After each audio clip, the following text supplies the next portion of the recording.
هنگامی که ما با یک سیلی واقعیت روبرو میشیم، یعنی چیزی زندگی ما رو تهدید کرده، چیزی که حرمت منو تهدید کرده، چیزی که بخشی از شأن و منزلت انسانی من رو به چالش کشیده، چیزی که امنیت منو ممکنه مورد هدف قرار داده باشه. برای همین به طور کلی به هنگامی که به طور ناگهانی با یک رخداد ناگوار رو مواجه میشیم، مغز ما سه نوع پاسخ میده.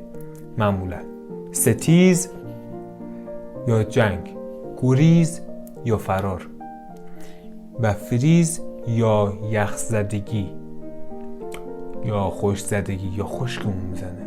اصلا نمیدونیم باید چی کار کنیم. این یک پدیده کاملا طبیعی است، انسانی است و وابسته به مغز ماست.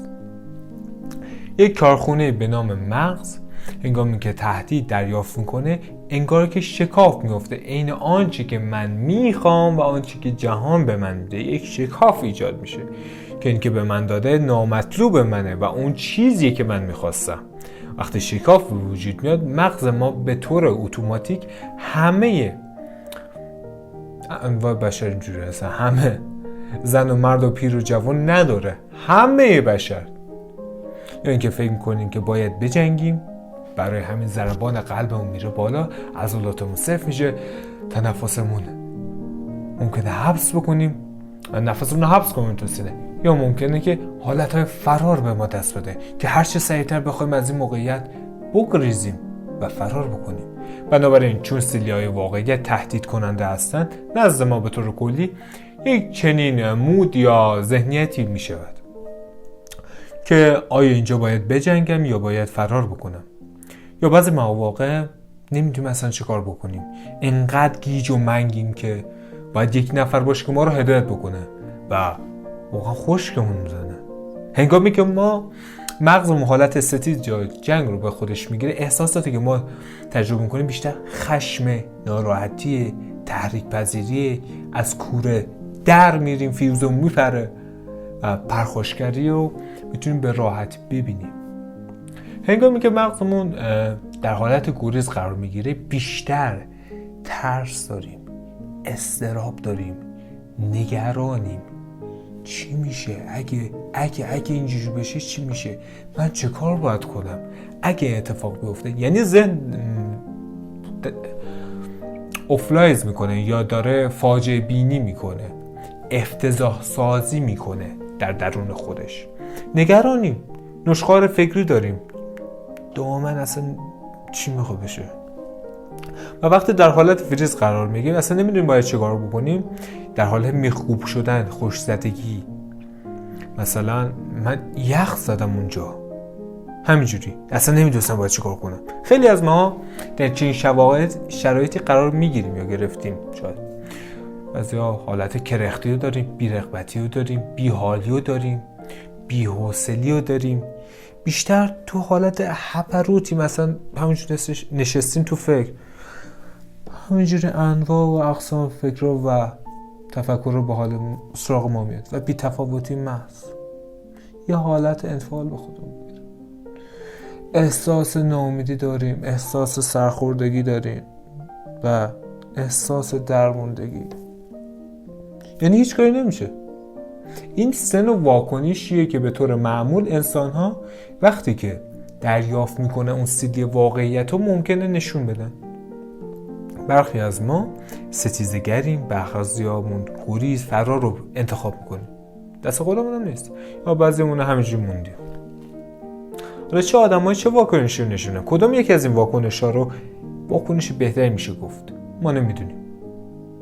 اصلا در فرایند پژوهش‌های علمی نشون نمیده که کدام یک از این احساسات، احساس ستیز بهتر یا گریز یا فریز، هیچ فرقی نمیکنه بسته به اینکه من چه شرایطی، چه شخصیتی دارم، که چه مهارتی دارم و قبلا با واقعیت‌های چگونه برخورد کردم، چه تجربه زیستن داره. مثلا من وقتی خیانت میکنه همسر من یا شریک مالی من به من خیانت میکنه، وقتی همه کارامو من کردم ولی به دلیل کارهایی که حکمرانان میکنن وضعیت اقتصادی به گونه‌ای میشه که کمپانی من میره رو هوا، هنگامی که من خوب و خوش و خورم صبح رفتن دوش بگیرم، خودم دارم میشورم یه مرتبه میبینم که زیر بغلم یه قده اینقدیه و میرم دکتر اینو معاینه میکنه، میگه سرطان گرفتی.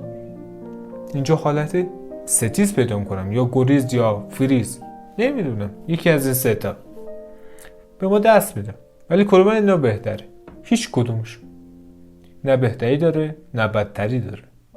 یعنی نمیتونیم بگیم کدومشون بهتره کدومشون بدتره، یعنی که کدوم یکی صحیح تره، یعنی پیامدهای بهتری رو میاره، یا کدوم یک از اینها راه حل های بهتری جلوی ما میذاره. هیچ کدوم هیچ اتفاقی نمیشه از قبلش بینی کرد.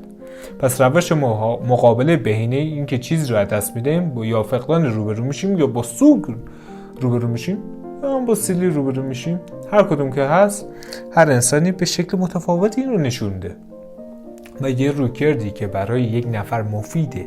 اینکه چیکار کنیم با یه واقعی اگه اتفاق افتاد، کاری که برای من موثره و میتونم مشکل حل بکنم اینه که شاید برای تو اصلا خوب نباشه، برای خواهر من اصلا مناسب نباشه،